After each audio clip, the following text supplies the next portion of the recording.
Thank you so much, Kiva, for this generous introduction. Let me please introduce my friend and producer, Judith Lou-Lévy. Thank you very much. It's such a great excitement, joy, and honor to be here in front of you. Thank you so much for being here. Thank you very much, Kiva, and also to Cameron Bailey and Joanna Vincente for your invitation. I also want to give a big thanks to Andrea Picard, because she's been supporting my work from the very short to wavelength programmation here in TIFF. So thanks to her for following me since the beginning. So once again, Judith, my producer here with me, we met 10 years ago, and yeah, right, already? And decided to make our first feature together that we are very proud and excited to share with you today. I won't say much about the film right now. A bit, I feel like I've been running for an hour before. So I won't say much about the film as we have a little discussion after. I prefer that you discover it without my words and that we talk after. So you know, I just come from Senegal where the film was released this summer. So it's been already an incredible adventure with the film, with a very great start in Cannes, and the first release was in Dakar, which was very important to me and to us. So you are our first American public, and we've been receiving thanks a lot to Netflix for their very enthusiastic and strong support. Voilà, I guess that's it. Judith, you want to? Okay, yes. No, I just want to thank you for being here and for your welcoming support and enthusiastic presence. So thank you to all. One last little thing. I have a great friend in this audience who is also a filmmaker I admire a lot and who has been a true friend to the movie, to me also, but to the film. Athena Rachel Tsangari, who you probably know her, who directed Attenberg and Chevalier. I just want to say hello and thank you for being one of the great supporters of the film, of the writing, who took me a while. Voilà. Thank you very much and see you after the movie. Thank you again, Kiva.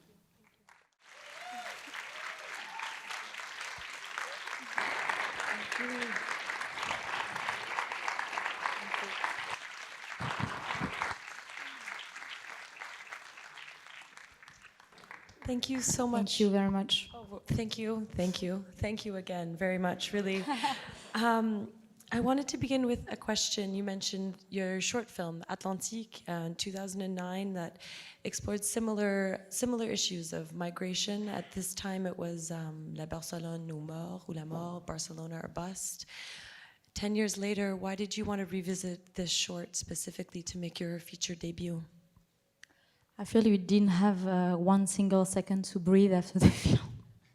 Sorry, I'm going to just be talking and be very intentional, which is, sorry, but okay, I'll answer. So in 2008, yes, I auto-produced a shooting in Dakar. It was right after I acted for Claire Denis. And it really reaffirmed my willing to become a director. And also at this time, I really needed to explore my my African origins and also my cinema heritage legacy. And so I flew from France to Dakar in a very in total freedom of circulation. And while I was when I got there, I didn't go just to explore my origins. It was obviously for cinema project, but I arrived on the very marking period where a lot of young people were migrating from Senegal to Spain massively. Doesn't mean that from Europe people should have feel invaded, because it was definitely not the case, but from the inside it felt very I kind of I witnessed. I was there and I was hanging with the friends of my cousin of my age, and I was able to discuss with them about the reason of their departures. And at that time, this summer, it was most of the young people I would talk to had this very, very strong obsession, and it's really where my feature at the time, I didn't know it was going to become that one. It's really the moment where something about the project's really sacralized this feeling of this youth being already elsewhere, this feeling of this magnetism, this ocean magnetism, feeling like it was really capturing a youth, this very dark, this fatal attraction to Europe. And at this time, the mass media were already talking about this phenomenon very abstractly, only through the prism of economic statistics. And the short film I made was very simple. I just gave the speech back to one person who had experienced a crossing, because I just thought it was very important to have this one person tell his one single story experience, and to use the cinema as a tool of reappropriation of your own story, image, representation. And then after this short, I felt there was still a long, ample movie to make about this period, about this youth. But I was afraid also I didn't want to, je voulais pas enfermer. I didn't want to enclose them or put them into a box. Enclose this youth into the one single problematic of migration. Also because in 2012, Senegal, Dakar, had a very intense riots after the Arab Spring. There was the Senegalese Spring, and I wanted the film to capture both the period where a lot of young people lost their lives in the ocean, and also this rise of this emergence of a new voice. And I wanted to capture that into these two energies into one single film. And this emergence of a new generation holding their story got embodied by this young woman who I wanted to tell the story of her own spring, from teenager to a woman. Yeah. Thank you. And I mean, we led by talking about the politics, the political background and context, but I think it's important that this film is above all a love story. And why was this important for you in the writing process? It came very early in the process. The first vision who appeared was really this young woman, and the question of how to talk about a lost generation that has disappeared in the sea while crossing, how tell the story with, I mean, it was only possible from the point of view of someone who stays, and obviously the love story arrived very, very early. It was definitely going to be the relationship with her lover who the departure. And And I like the idea of the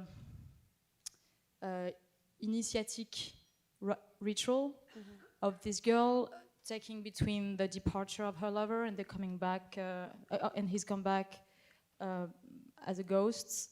And I guess I really wanted to offer myself and offer a certain public, a love story between two Black African couple, because as a spectator and also as a filmmaker, I myself have missed these figures.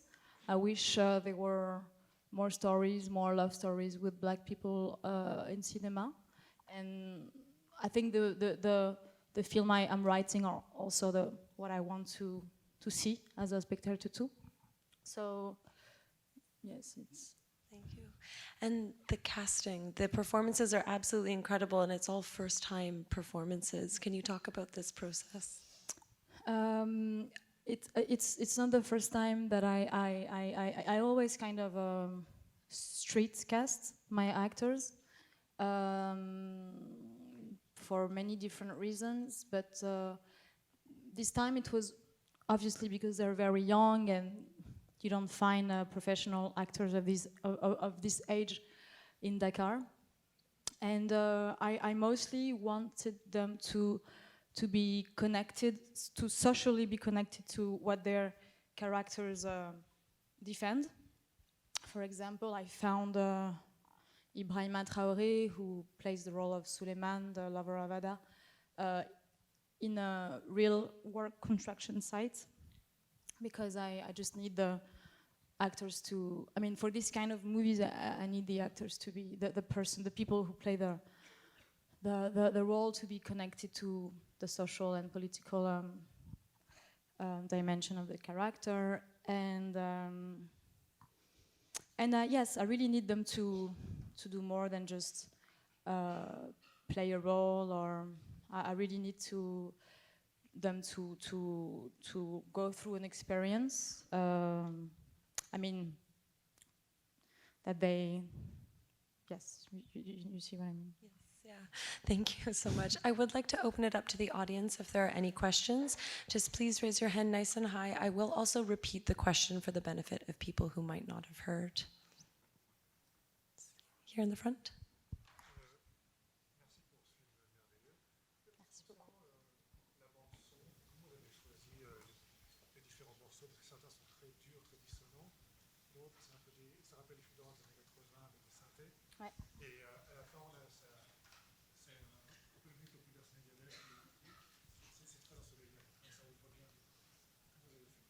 So the question is in regards to the soundtrack and specifically the different types of music that is used, and why you made those choices throughout.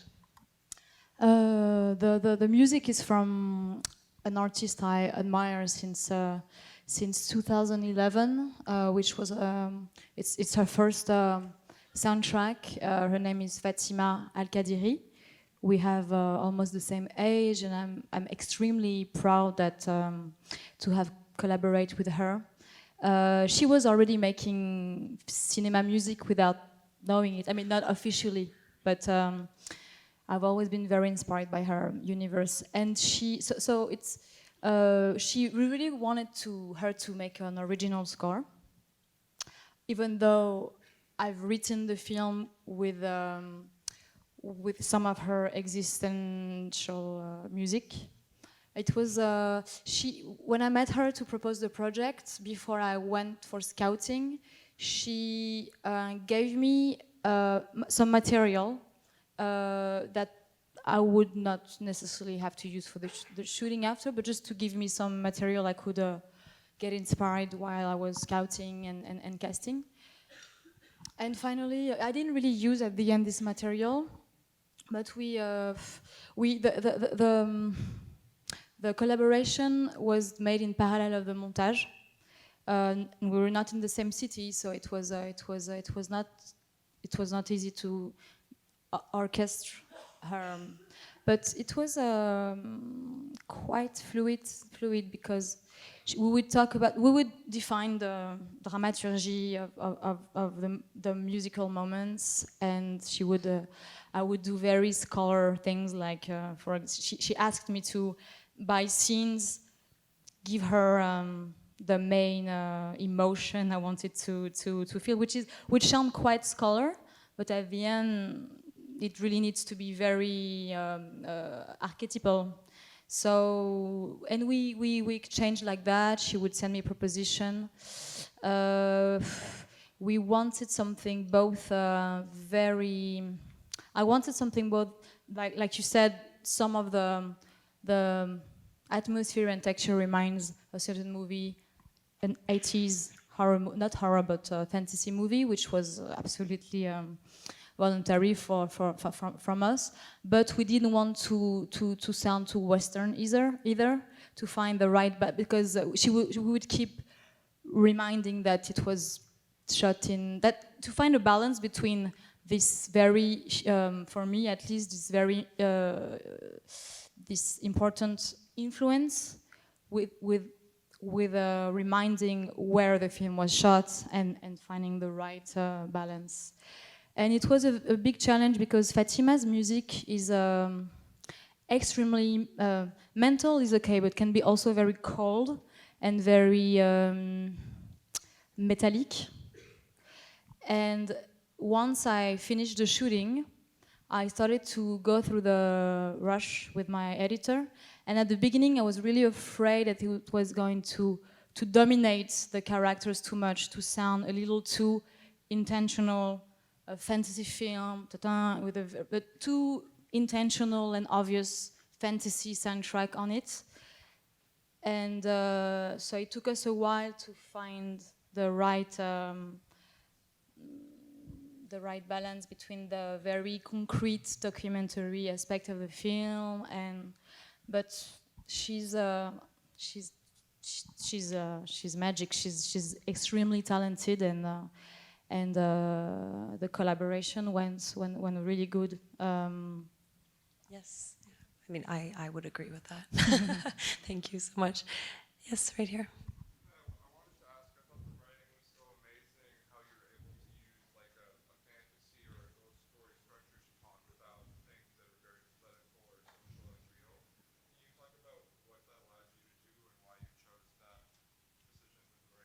So the question is in regards to the fantastical and genre elements when addressing a political topic, and what the use of the genre allowed you to do and allowed you to explore. It was more about the genre as the fantasy genre as a choice was less. It's not really something who came from the exterior. It's more the project to capture the fantasy inside the reality of the place, because it doesn't mean that much for Senegal. The fantasy term is not. It's really one and reality and fantasy, or one and same thing. And I thought, as for a filmmaker, this particular thing is very challenging, interesting. So it was really the idea to treat it like that, to make the fantasy emerge from reality. But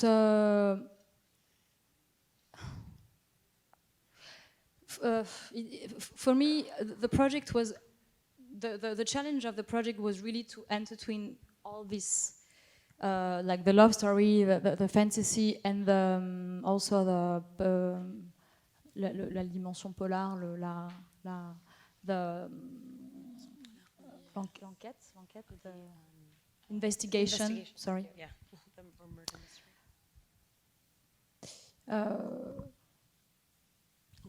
No, sorry, I'm thinking.